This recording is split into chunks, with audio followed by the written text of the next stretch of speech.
Hey guys, thank you so much for watching this video. We really appreciate it.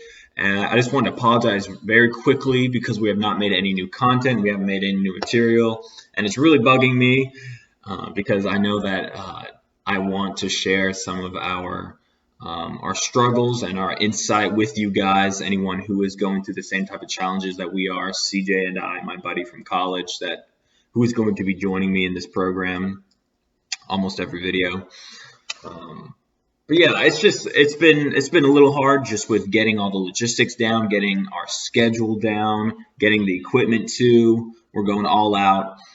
But we're extremely hopeful that this is going to be very inspirational to some struggling young adults. And we're staying hopeful. We're staying motivated. We're really looking forward to these next couple weeks when we're actually going to start implementing our schedule, creating awesome content. But for this video, I just wanted to really talk about something really that's been kind of on my mind. A couple days ago, I posted on this Facebook group, the Dave Ramsey group. Okay, this is the same group that they talk about debt. They talk about these steps that they go through to relieve themselves of this debt. So I asked this Facebook group if they had any tips or any advice they would give to young professionals, young parents, new parents, recent graduates, any tips how to avoid that crippling debt, to avoid that lifestyle that these millions of Americans are just letting themselves be a part of. Like I said in my last video, it's just become a way of society. Debt is just normal. Credit cards are normal. And before you know, it's going to be pulling you down even further. It's going to be pulling down your kids. It's going to be pulling down your career, your real estate possibilities, your investments. So I asked this group if there was any advice they would like to give to younger people, and I recorded some of their responses. It's not all of them. It's about 20 of these or 30. Some of the ones that were the most common and the most, I guess, relatable to you guys, at least for my people that are kind of in the same area as me, age-wise, I guess, and career-wise. I'm just going to read them to you guys. There's a lot of them. We're just going to blow through these. I hope you guys listen to the whole list because it is kind of eye-opening, honestly. All right, first one, don't open up multiple credit cards. Boom, amazing. Budget, adjust it as you progress. Very good. You're not supposed to stick to the same budget that you start when you're 25, 26, 27, when you're, still early on in your career. You can adjust it. That's what people don't know. It's, as you invest more, as you make more money, then you can start playing with your budget. You can give yourself more play money. You can give yourself more leeway to do more things. Set up a savings and investment account after a solid EF.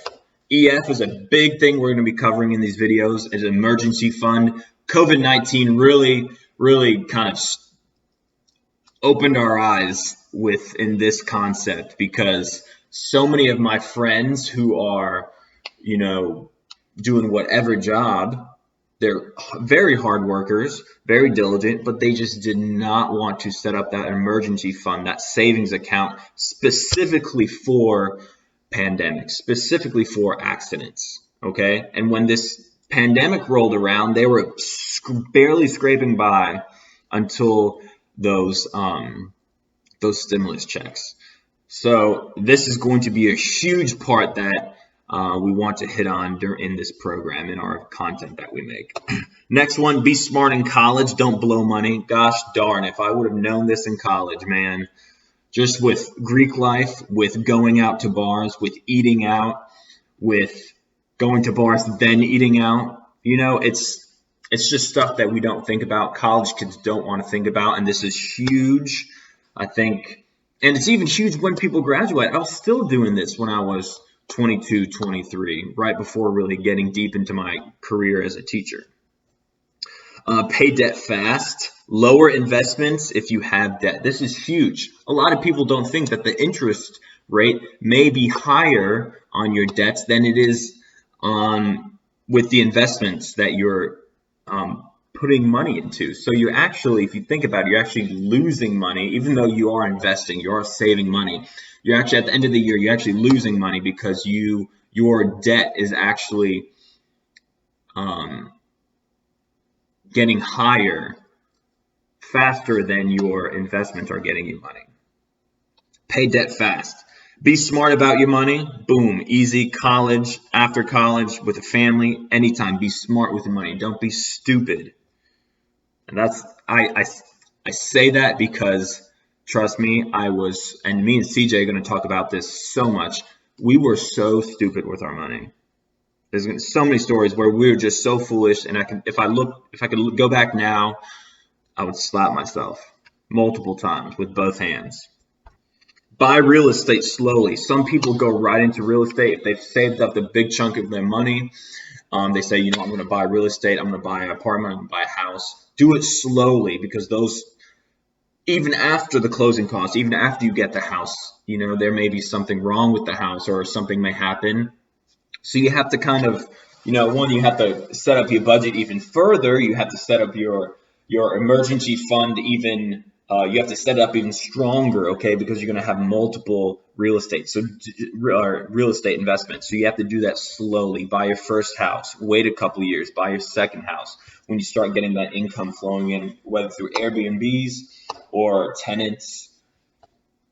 Next one, identify costs pulling you down. Boom, this is crazy. This is something I'm extremely passionate about because I see this in so many of my friends still who have great jobs. They're very successful in their careers, whether they did college or not. There's those money pits that we're going to be talking about. They just pull you down, and they're extremely attractive to young adults because we see them with celebrities. We see them on social media. We see them on TV. And unfortunately, most Americans my age are not smart enough to see that as, oh, that's a money pit, and I shouldn't do that. I should look the other way. Sadly, it happens all the time. Part of society. Stupid. All right. Find a career you love. This is so important because if you find a career that you love, and it's not, what we talk about is not just about finances. It's going to be also about your motivation, your being positive, being diligent with your career, doing whatever you do it well, do it the best. Finding a career that you love will not only push you to become a better man, a better woman, but also push you to explore more areas within that field, right? If you don't like your career, you probably won't push yourself into a leadership position. You probably won't push yourself to further your knowledge in that area, which is great. Everyone needs to do that. Regardless of what you do, you should always be pushing yourself. You should always try to learn more each year. No credit cards. That's huge. I shouldn't even have to talk about that.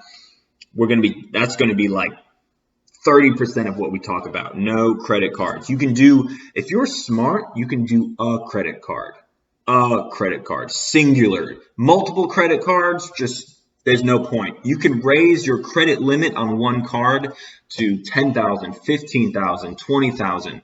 You'll be surprised how high you can raise one credit card and further lower that credit utilization. Instead of using multiple cards, chances are you're going to lose track of what you're spending.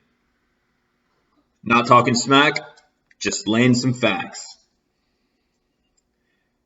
Don't listen to broke, struggling people. Huge as well. Huge. Don't listen to them. If they want to go out every other night, if they're pulling you, to get drinks, if they're pulling you on vacations and you are a young adult, you are, new in your career, you're trying to save money, turn the other way. Don't do it. You probably have more money saved up than them either way. If they're getting new phones, new cars, and barely making it by, forget about it, man. Save and invest. Huge. That comes up multiple times. I don't really want to get into that because there's so much you can say about that. Learn how to budget, make a budget. That was just two people right off the bat talking about budgets. Budget came up a ton in that post. I didn't want to write it down because it was probably one of the most prevalent items one of the prevalent advices that they would give us. No credit cards again, learning about savings, invest every month. Even if you invest $5 a month, you're still investing more than the people barely making it by, the people barely, going paycheck to paycheck. You're still putting in more money, and that's awesome. I get so fired up about this, guys. It's crazy. This is good stuff. More people have to learn about this, and they should be teaching this stuff in middle school, man. They should be teaching this. There should be AP classes about this in high school. I can guarantee our nation would be a better place if there was not negative, struggling people in debt constantly around us. Guaranteed, our nation would be in a better place right now. And that's regardless of student loans, right? Just because people who get student loans, they go further into debt because they're using credit cards, they're buying new cars. No, just focus on those student loans, those gosh darn loans. 1 year, I can guarantee, if you create a budget and you have student loans, I can guarantee that you can pay those off in a year, guaranteed. But you just have to push yourself. That's what budgeting is all about. Pushing those boundaries, seeing how far you can go. Obviously not starving yourself, but just, taking out those stupid wants with needs and wants, right? Your needs, obviously, you have to pay for those, but with the wants, just take them out, put them onto the other side of the scale. They become your surplus now. They become part of your positive budget, which is awesome. We're going to be talking more about that scale. More learning about savings. Don't fall into debt with many credit cards. Emergency funds are the key, just like we talked about. Those will save your ass so many times in your life. Even if your emergency fund is only $500, right? That could be $500 of next month's rent, $1,000. Once you have $1,000, keep bumping it up to $1,200, $1,500 until you get to $2,000.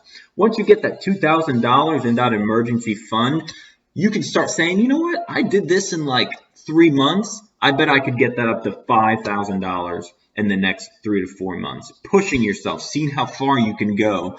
And this is something we're going to be mentioning multiple times, is the concept that, this is a stupid name for it, but pretty much being self-employed. Okay. This is not actually creating a company and labeling yourself as an entrepreneur, but it's more of, if you have a successful budget, you will literally be paying yourself at the end of the month. If you can budget correctly, you will see, if you budget, let's say in July, okay, and you look at your costs in July and then go back to June before you started budgeting, you'll see pretty much all the costs all the wants you did not spend on. You're pretty much just racking those in July and putting that onto your positive budget, putting that onto your surplus. Amazing concept, becoming self-employed, paying yourself at the end of the month with just the money you did not spend on all those wants. Okay, obviously, just like I said before, your budget is going to change as you grow older. You're not always going to be scraping by, right? This program is going to help you to get past that stage to the point where you're investing monthly, you're saving up money into an emergency fund monthly. That emergency fund is continuing to grow, not just a certain amount and then you're done. It's continuing to grow. That can count as your savings as well. Investing in stocks, into the index fund, into a retirement monthly. It slowly, and this has become a thing for me. It's just become a lifestyle for me now. It's, when I first started, it was a chore. Oh, I gotta invest. Oh, I gotta save up this, this $100, this $200. But now it has just become a mindset, a habit almost, where I've almost become, I guess you could say, like obsessed with with setting a certain financial monetary goal for that fund. If I'm creating a new fund for an account, I set myself, I want to get this amount of dollars in this by this date. I try to achieve that, and which will become more easy as you budget more. Another budget more, use a credit card less. Amazing. This is awesome. I wish people, my friends, would know this. Do not impress broke people. Broke people will try to impress you because that's all they have. They spend all that money on certain physical items, right? I can't think of the word right now, but they spend all that money. They spend all their blood, sweat, and tears working those double shifts, working overnight, working that overtime. They spend it on cars, on new iPhones, right? Just to show you, oh, I have this. But it's like, all right, okay, you have that, but why not be saving that up, because you really don't need that right now? How much money could you have saved up, growing each day? Because even though the stock market goes down, some days, if you look at it the past 20 years, it's skyrocketed. Just telling you, man, it's a mindset. It's never too early to invest. Huge thing, never too early. Each year you do not invest, you have to invest a little bit more each month to get to that millionaire status, to get to that $2 million, to get to that $3 million when you retire, regardless of Social Security, regardless of your 401k. You should be putting money into accounts that will slowly grow. That's why they say each year you do not invest. You have to invest a little bit more that year each month, which makes sense if you really think about it, if you really step back and look. Stay out of debt, make it a habit, just like I said before. Never get multiple credit cards. They will make you miserable, right? Getting multiple credit cards means probably you're going to lose track. If you hang out with friends, if you hang out with people who are still sleeping, right? They're not financially woke, kind of what we talked about before.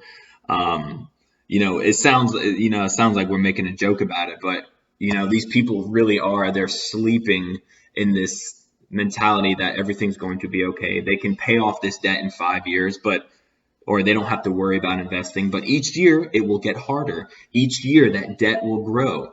Each year they will become less motivated to do that as they get older, as they could start having kids. And man, once you start a family, once you start your career, you're going to be less motivated to do that because you haven't really made it a habit in your younger life. Because the adult world, we all know, is not just fun and games. It's not just working and boom, you're done. There's sometimes a lot more negative than positive aspects to adulting.